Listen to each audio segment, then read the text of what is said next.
Charlie Puth, hi. Hi, first time meeting in person. Absolutely.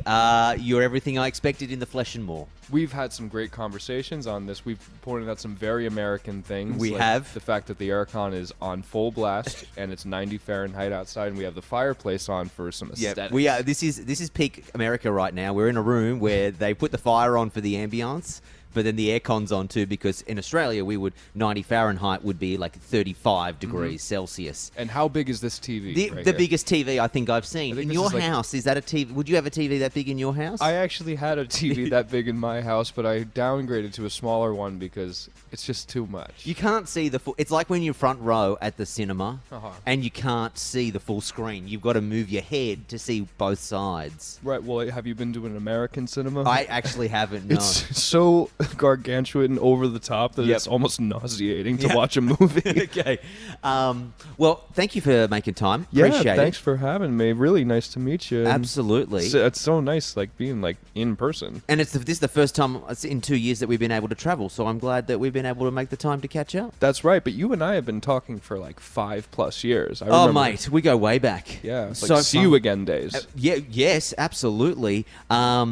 So congratulations on all that. Thank you. In the flesh, saying that in the flesh. Yeah. The whole reason why I write music is for people to, like, relate to it. Of course, it's like a healing process for some records in respect, but it's really... I love meeting people in person and having them tell me what the song meant to them. Yeah. Well, you've had some kickin' powerful tracks over the years, including the new one, which we will get to. Yeah. That just came out just a couple hours ago. It's already exceeding every expectation I ever had. How do you, when on the eve of a new track dropping, what do you do? How do you? What's your process? Do you disconnect from social? Do you go out to dinner? I should, but you don't. I don't. Okay. I'm the most neurotic. I almost feel like I morph into a record label head, and I would just become the most neurotic person ever, looking at every chart, refreshing every second, seeing if people refreshing my Twitter, seeing if people are able to download the song, if it's the right version. I listen like 5 times on wherever people stream their music or listen to it. I make sure that, like, everybody's, like, hearing the correct version. I'm absolutely neurotic. I wish I said that I was chill and laid back, but I'm not. You guys have, like, broken all of my records. They always seem to pop up on the chart first. We're in your territory. So, well, I mean, I would like to take some responsibility for that. I can't take all of it, but I'll take some. What a great gift that I've never been to your territory. When are you gonna? So let's just go straight in. You've never been to Australia. I was taking it personally there for a while. I won't lie to you. Yeah, I'm sorry. No, I'm joking. That's sarcasm. Sometimes actually, you should get sarcasm because the song title of That's Hilarious. There's nothing hilarious about the song, right? Nothing hilarious about that song is actually...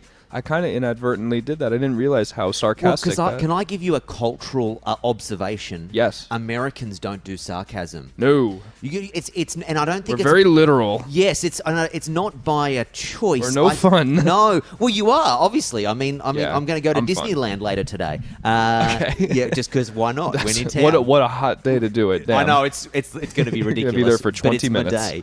Day. No, but.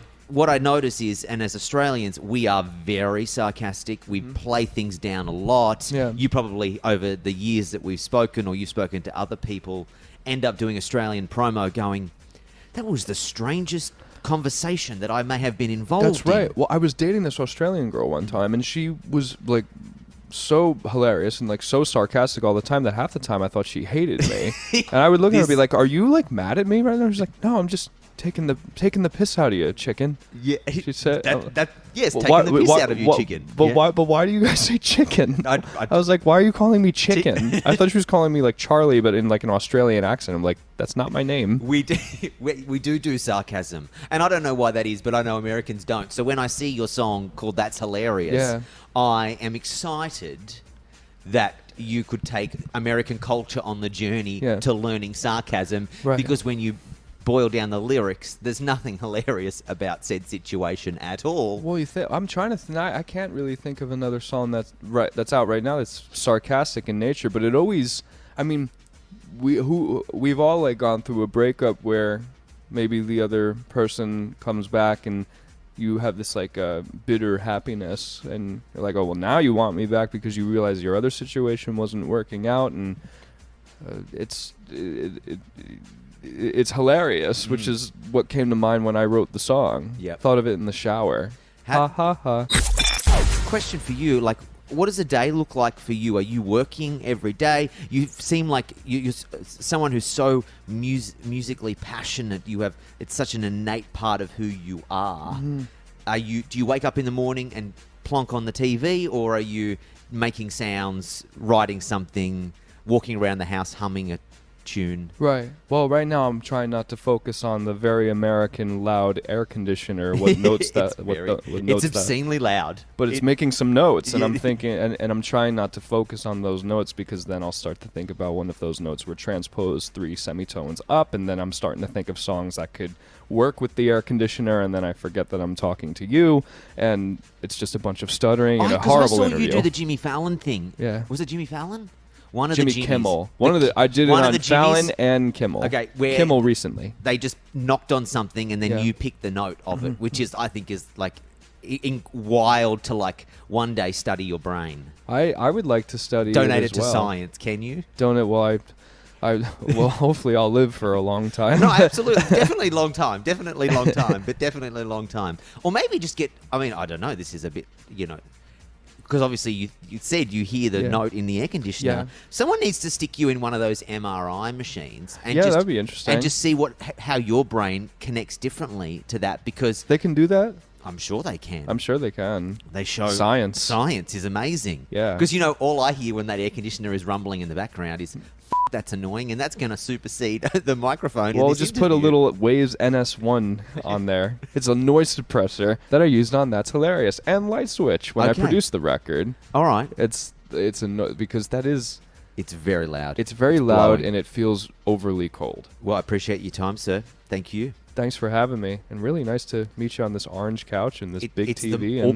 Like when you would, this would be an expensive leather lounge. It's so ugly. Why you would choose this color? It's so bad. It is such a bad color. Amongst these cabinets with this horrible with the wood, awful veneer, and then to pair them with these blue cushions. Who knows what asses have been afloat on these cushions? My God.